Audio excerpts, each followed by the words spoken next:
I'd like to continue our discussion of the book Undoing the Knots by Maureen O'Connell. We are presently looking at chapter 3 in that amazing book. And one of the things that Maureen remarks about is a quote from the theologian Brian Massengill. And Brian says, "For the beneficiaries of white privilege, lament involves the difficult task of acknowledging their personal and community complicity in past and present racial injustices." And that quote really sums up one of her major themes in the book.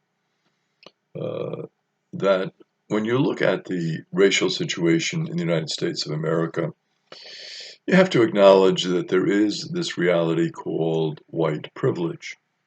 Many people, of course, resist that term and say it does not exist. There is complete equality in America. Uh, white privilege is something that people make up just to make white people feel guilty. And so please don't talk to me about white privilege. And many people feel that way, that it doesn't exist, it's just a myth. But of course, when we analyze the reality of the situation and we look at the disparities between people who are white and people who are black in terms of income, in terms of education, in terms of healthcare, in terms of housing, these are indications that there is an imbalance between those who are white and those who are black. And so when we say white privilege, we're saying that for the most part, those who are white are certainly at an advantage over those that are black.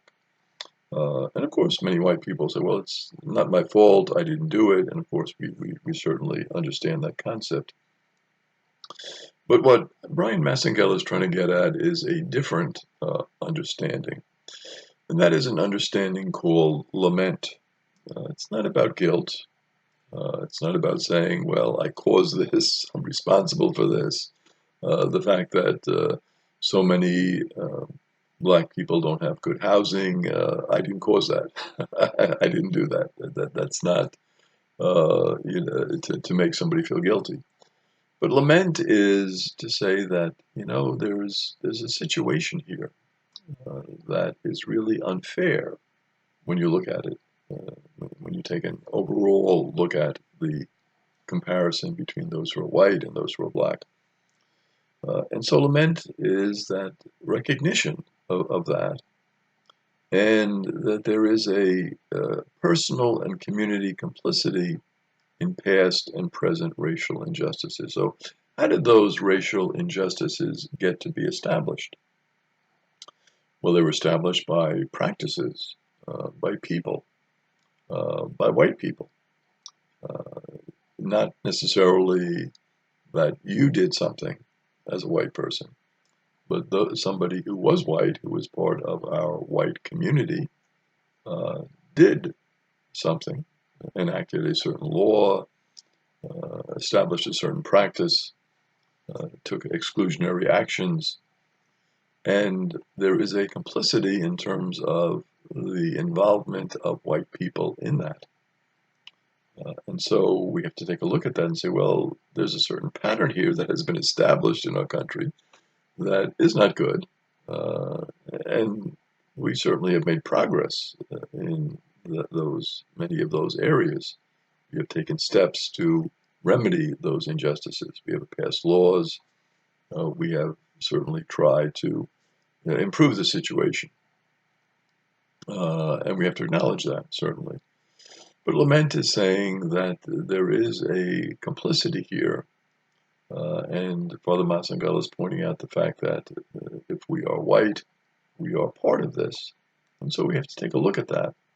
Lament the fact that it took place and try to take corrective action, which is not an easy situation to find oneself in, because what action do I take? What do I do? All of that becomes an obligation that we assume that we're going to try to improve the situation and make it better. And certainly, I think we are all people of goodwill who want to make things better, want to improve the situation. No one wants racial inequities to continue. No one wants to keep a bad situation in place. People want to change that. And so we have to look at that. Well, how can we change it? What actions can we take? What can we do to improve a situation which is not a good situation? And what comes out of that, that lament, that looking at that, Maureen talks about this act of liberation, that we ourselves become free. We become liberated. And what are we set free from? We're set free from our whiteness in the sense of holding on to this whiteness, holding on to this white privilege, and trying to keep other people down, or not improve their situation, or not make sure that there is a balance between the races, that everyone has an equal opportunity in every way possible.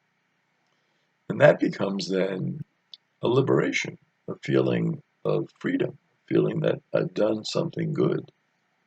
I've helped my sisters and my brothers. I'm working in a positive direction to make things better. And I think, as Maureen indicates, that's what we are all trying to do as we look at the situation. We're trying to take an honest look at our past, an honest look at our present, and build for our future. In chapter 4 of her book, which is entitled Manufacturing, and the parish is St. Charles Borromeo Parish, Maureen talks about William O'Connell, who was born April 12th, 1864, so during the Civil War time period.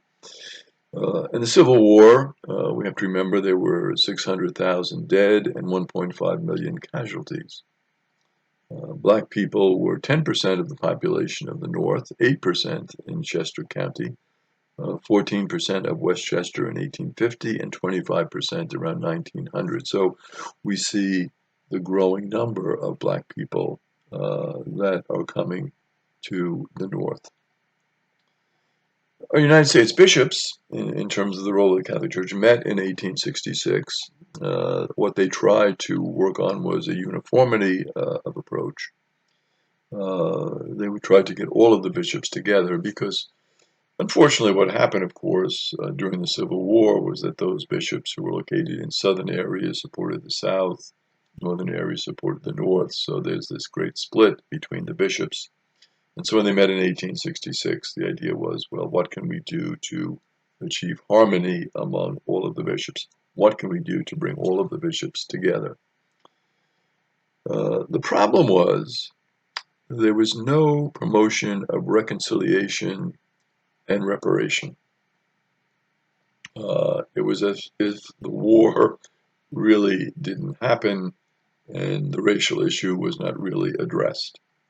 The bishops just wanted to kind of go on, try to bring everyone together, but did not look at the reality of the war and what happened in terms of the responsibility for the war in the South. That was not addressed. And so there was no sense of reparation. And so in our next presentation, we'll take a look at that and how the church went forward.